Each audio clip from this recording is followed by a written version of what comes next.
pretty substantially, starting possibly with tomorrow morning.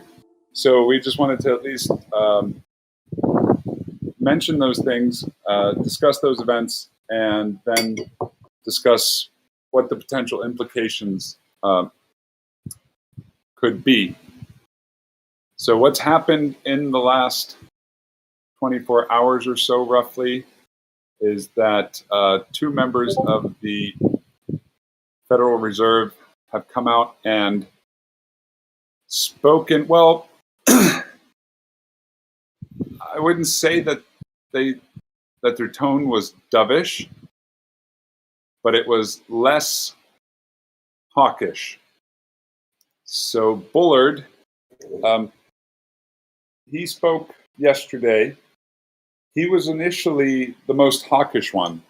He was the first one to vote for a 75 basis point hike, and he was the first and only one to do it when we got the 50 basis point hike.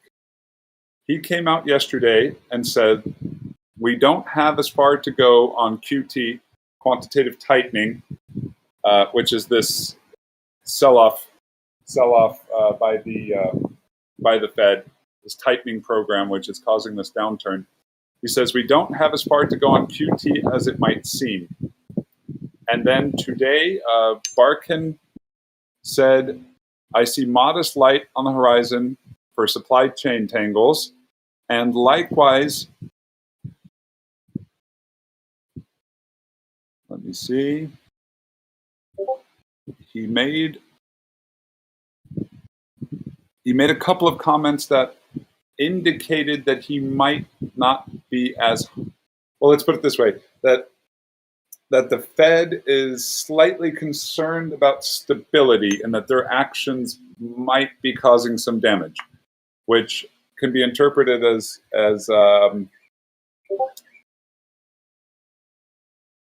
okay, to break down the terms. So when I speak of hawkish and dovish, hawkish is tighter, more aggressive monetary policy. Dovish is looser monetary policy. So dovish, as far as we're concerned, is better. If we want prices to go up, then we'd prefer that the Fed has a dovish tone. If they have a very hawkish tone, that implies that markets will take it badly and that we're likely to come down. What he said today was there are a lot of signals that seem to be suggesting concerns about a recession. Today, the data looks relatively healthy, but tomorrow is uncertain. And his most telling comment was, we want to get back to the 2% goal, meaning 2% inflation, as fast as we can without breaking anything. So one could extrapolate from these comments that they are essentially, this is the least hawkish tone they've had since November, that they are now talking about, well, we're going to continue with policies, but as long as we don't break anything, right? And that can be interpreted as if there are signs of things starting to, quote, break, that they might ease off a bit. So the events that we're looking at is we have Jerome Powell speaking tomorrow morning at 9:30, same time as the New York Open, and he's testifying at the semi-annual monetary report in front of the Senate Banking Committee. And then he speaks again, on Thursday at 10 a.m. EST in front of the House Financial Services Committee. So the reason why we're bringing this up is his words tomorrow could very much determine which way the market goes.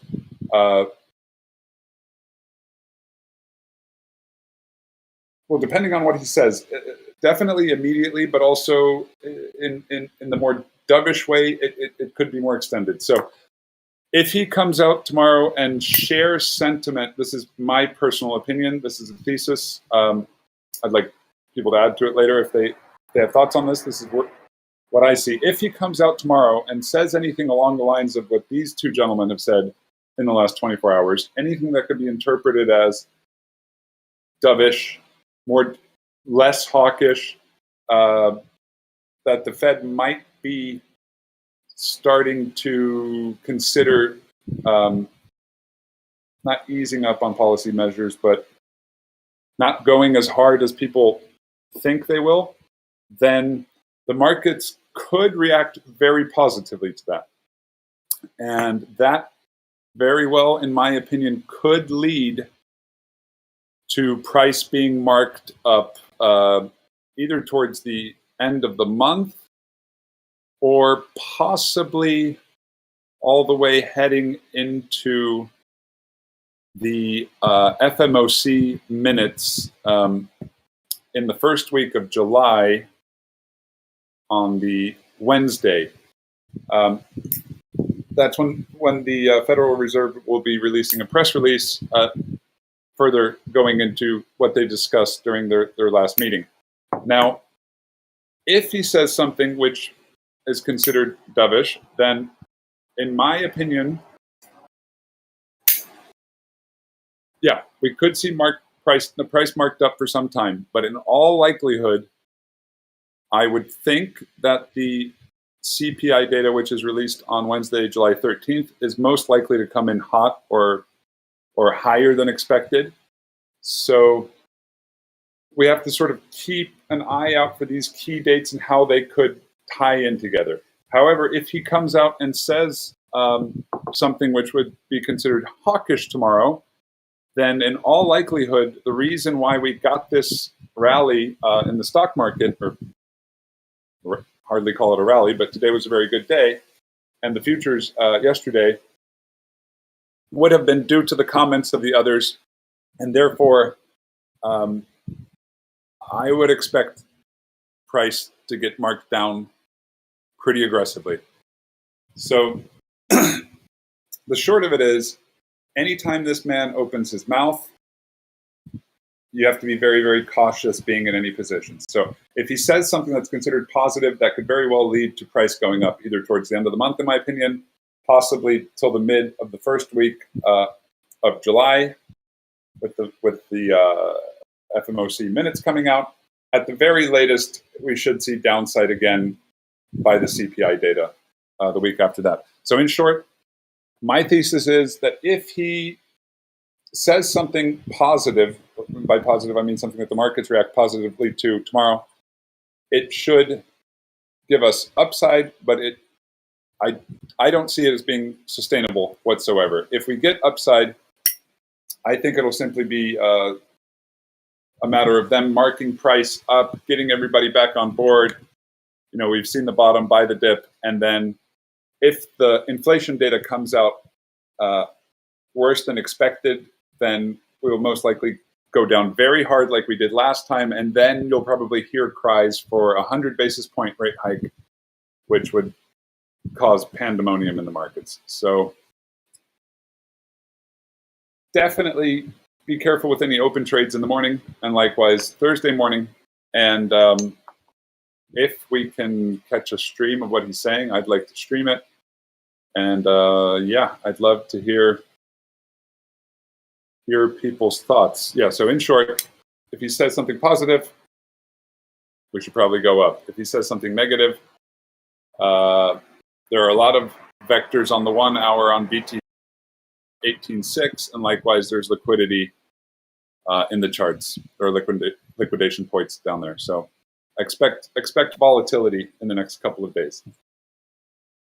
I'm going to go ahead and open the mic, and I'd love to hear from you, Mario, because I know that you are most certainly on the ball when it comes to these matters.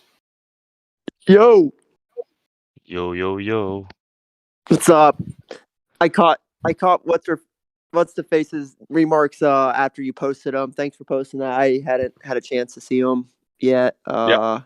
I saw Bullards. He's a troll. Yep. Just like Powell is a troll. I mean, Powell announces 75 basis point hike, and yet in the same thing tries to say that everything looks great. He doesn't see any cause for concern. So like I take it as like they have to appease both sides. This is like where I'm at with it. Is he talks about QT? It's an experiment. Does anybody here know how many times they've done QT before? Once. One time. That's it. Failed 2000 miserably, instantly. 2017 to 2019. And the rate at which they're supposed to be doing QT this time is like double the pace. And last time, they tried to compare it to as paint drying on the wall. You know what they ended up having to do? They messed up QT so bad that they had to implement QE immediately after. If no one's fully understanding what QE is, you have QE, which is expansion or like easing. So quantitative easing. That's what they did once COVID hit. So you are essentially, the Fed is buying, I believe, longer term securities and like mortgage backed securities. So you're adding money into the system. Side effects: rates go down. Fed's balance sheet will expand. Those type of things. QT. Well, now you have the Fed's balance sheet, which more than I think almost like 2.5 times its size in 2 years. So QT is the exact opposite, and where they would normally look to reinvest the money that is made off of those treasuries, they do this thing that's considered like runoff or balancing the sheet or whatever the heck they call it. So they just look to not reinvest certain assets. And I think what we're supposed to get like 45 billion worth of starting at assets. 45. Yep, 45, and then it's supposed to be like 90 next. That is up to 90. a lot of assets, and those are only the first two. Now, if you try to compare it to the past one, it's really hard to compare because it's only happened one time. So it's really, you don't really know what the heck's going to happen. You have certain equities that they marked up after the first QT started. I don't believe we're even close to the same situation though, where we only had housing market fail. Not housing market fail. I don't know. Let me think. What was it? What was it? What the heck did they start it for? I don't remember. I have to go back and look. 17 to 19. Why they did this? Who cares? Where was I? What was I at? Oh, comparisons. So you have a markup. You had a markup in SPY and then or like equities, and it did a kind of little teeter totter. However, like we are dealing with record breaking inflation. Look at average house price compared to like median U.S. household income. They're like exponentially disproportionate to each other. Where certain things are just like kind of broken right now. You have like all-time record high supply chain issues, and I don't know how they can come out and state any of this stuff looks good on the horizon. Like, you just stated a week ago, stuff was broken, and then the next week you're gonna try to appear as if you're gonna pivot and make it look like you're thinking you guys will be dovish by stating we don't have as far to go. You just started. You have no idea. I'm serious. Like, how can he even say that? Like, what is he basing it off of? He has no clue. That's why I'm calling him a troll. I think it's a troll statement. He has absolutely no idea.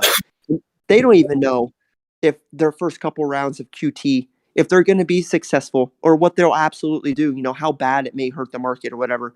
But I mean, the way I take it is you have the Fed selling. What's that ultimately do to prices? drives prices down. So we may see markups. We saw like markup here, but I mean, I think be expected. You have a lot of liquidity that was up high in terms of all markets. You had people, you had increased levels of longs in certain locations, which is why they marked it down so far. And I think they kind of balanced it out where shorts were taking over. So they kind of switched pace. And I think with the amount of runoffs you're going to see on the balance sheet in QT, and then you mentioned it, CPI is probably going to come in hot or about the same. And I honestly don't expect it to change at all for like at least this year. Like I could see it staying above 7 for the remainder of year. Is that's a very risk off market. I don't know. Has anybody ever heard of a thing called? I just learned about these last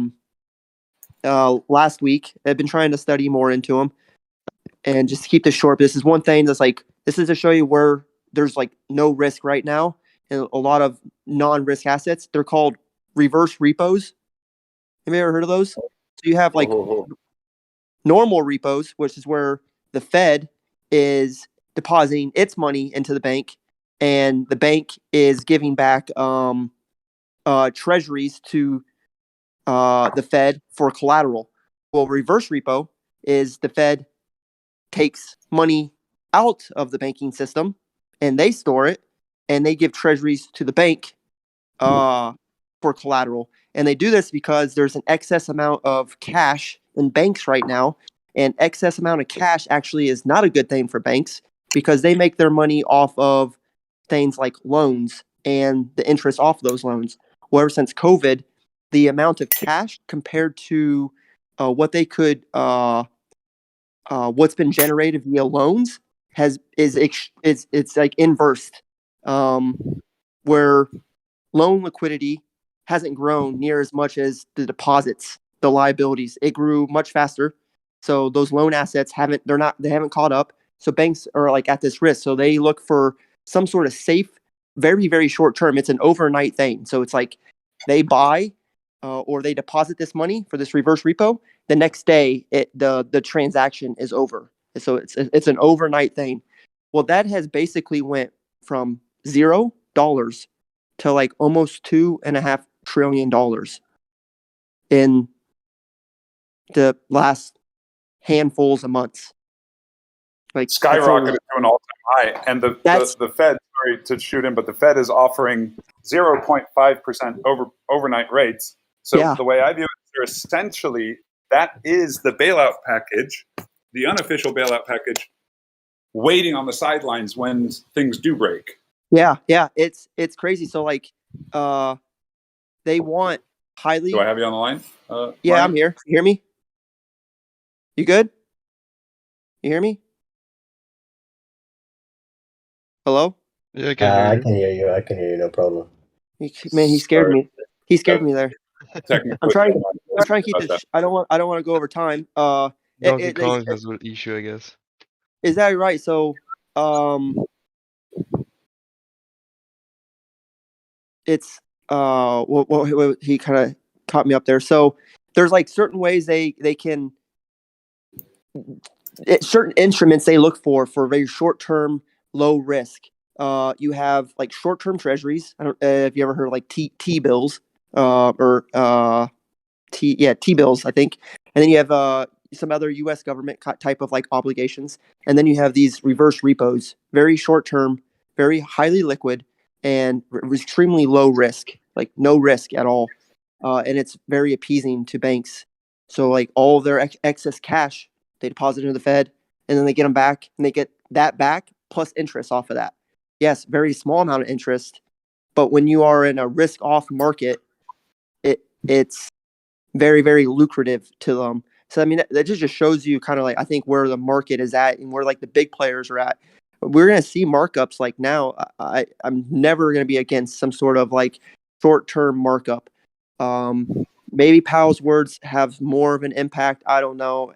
I think outside of FOMC, him saying something, people are gonna try to second guess in anything. But I think he was already trying to appear dovish in the FOMC. He said certain things that sounded crazy to us, like he's not seeing the issues that the retail consumer is clearly seeing, is like pissed off about, and the only thing they want fixed is that, like, the money they make to actually be the amount of money they make, not worth crap. And right now their dollar isn't worth anything because of inflation. So if they want to fight inflation and I don't know, save the consumer, like they have to continue with their hawkish statements. I don't think they're pivoting. I don't think they're even close to pivoting yet. I think they'll keep toying with people. That's why I say they're trolls. That's why I think. For the record, I don't think that they're pivoting. Yeah, I don't think so either. Yeah, I just think that anything that could be perceived as less hawkish or dovish whatsoever at this point could affect the markets, and that there is a reasonable case just otherwise for a slight bounce in the stock markets either way. Yep. There's good potential. I mean, there's some indicators that are indicating a very oversold kind of bottom levels. So I think you'll see good pumps, especially in crypto. You're going to see some amazing pumps. I think if we get any more upside. I personally truly don't believe it is sustainable or will last. We're guaranteed another 50 basis point hike next month. That's minimum too, like no less. And those things just keep eating away at the market. And then next month, you have more. You have the continuation of QT, so more assets just being run off the balance sheet. So they're just basically getting rid of money, like taking liquidity out. So you have the Fed not investing. I do think it's maybe smart to fish for bottoms, try to find them, because like if we take it in terms of like the market selling, what's the market maker doing? They're trying to build longs. Is it selling right? Is it going up? They're trying to build shorts. Like we could maybe look at it that way, like try to fish more and try to see if we can find more local bottoms. But I do think that the trend will hold and continue to go down. But I think the reverse repos are like a very clear indication of kind of where, like, especially just banks, where banks are at. Risk to reward ratio is very favorable for them. And then there's other assets that just they're not as available. Like they're not as many being issued, like those T-bills for one, the short-term treasuries, not many being created or given out. But yeah. Also, what I kind of wanted to highlight is that if we do get some upside, that I'm of the same opinion as Mario, that I most certainly don't think it's sustainable, so that we don't get blinded by the light, so to speak, if we do start to see some upside here. And that's a big if, because if the stock markets don't perform, then I don't see why we should get upside. But in the case that we do, to keep in mind that we're still in treacherous waters, and unless they pivot, we should see prices come right back down, and most likely very aggressively so when they do come down, if we get a pump first. I think one way to watch too is from this article I read when they were talking about reverse repos and ways that like things that are very popular right now for risk off is like just continue to watch stable coins, right? Because stable coins are backed, and while like some USDT, USDT is backed by a little bit different stuff. Most of it's kind of crap commercial paper, but they do have very short-term treasuries in there too. And it pointed out like the popularity and increase of people putting like their funds in there as a store of value into stable. And you can see that like USTD went down some, but USDC has grown a lot in the last couple months. As a believed a safer alternative play as a store of value for their assets. Yeah. And then I think there's other risk out there. Consumer credit debt is at an all-time high, very close to all-time high. And you continue to get rates being risen. There's going to be lots of people who can no longer afford their credit card payments because the interest rate is too high. And also the big issue with QT is this. So with quantitative easing, the assets that they were taking off the books of these banks were the non-producing assets. These were the assets that the banks wanted to unload because in many cases, not all of them, but in many cases, these were assets that the banks wanted to unload because they were not good assets. And these are the same assets that are now being unloaded. So one can imagine that that's not going to have the most positive effect. We've got the AMA coming up in 2 minutes. And my thought is that, if anybody wants to continue these conversations because, we didn't get input from others here. If anybody would like to continue these conversations after, I'm more than open to doing that. I know you had some thoughts, Mark. So yeah, I would. I actually got to hop in and clock in about 2 minutes, but when I left before, I wanted to check out. So it wasn't the Williamson oscillator that I was thinking of. It's the BBWP, the Bollinger Bands, where they deal with the expansion and contraction.